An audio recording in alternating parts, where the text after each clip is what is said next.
met Stiv Bator when I was 14 years old in St. Mark's Place.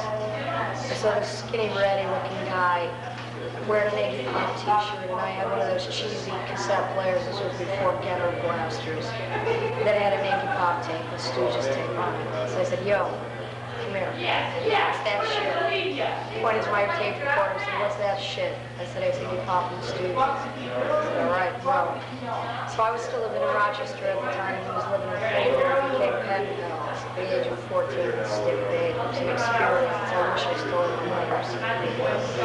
The stories he'd write me about are like dripping candle wax on girls' bodies, girls he wanted me to meet. I thought maybe we had a lot in common. So then the Dead Boys came to New York. I was already, I guess, 16 when I moved to New York for 17. Dead Boys came to play the first time. They looked up. I Lydia Lunch was spawned.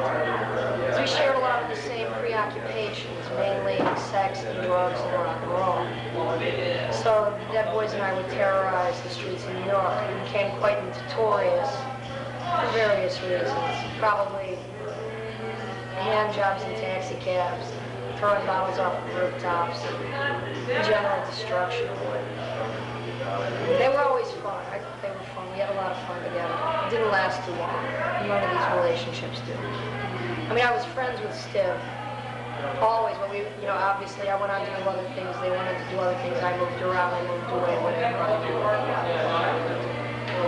But one thing about Stiv that I always enjoyed is that he was completely uninhibited about everything. Would tell you anything, repeatedly.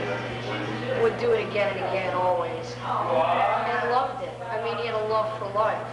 He had a lust for life. He was full of lust, and that I guess I love. There's not many people like that because they're so hung up on themselves, but he knew what he wanted and he seemed to always somehow manage to get it. I think that's what we had in common.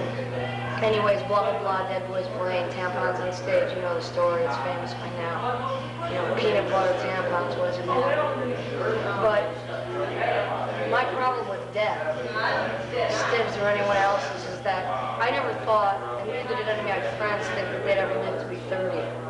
That's why they lived life the way they did, fast, hard, thorough.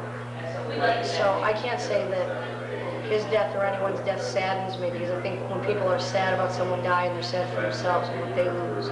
And they won't be able to pick up on any of that anymore. They won't be able to get any bad energy anymore. And he had a lot of energy, and he didn't have a bad attitude. He wasn't a rock star. Maybe he posed occasionally.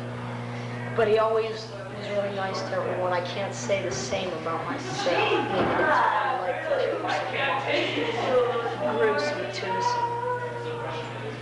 But he did it. He did what he wanted to do, and he went for it, and he got it, and that's it. I mean, that's the whole story. What more is there to say? There's details, but it goes up to your sort of imagination. Lydia Lunch, you pissed.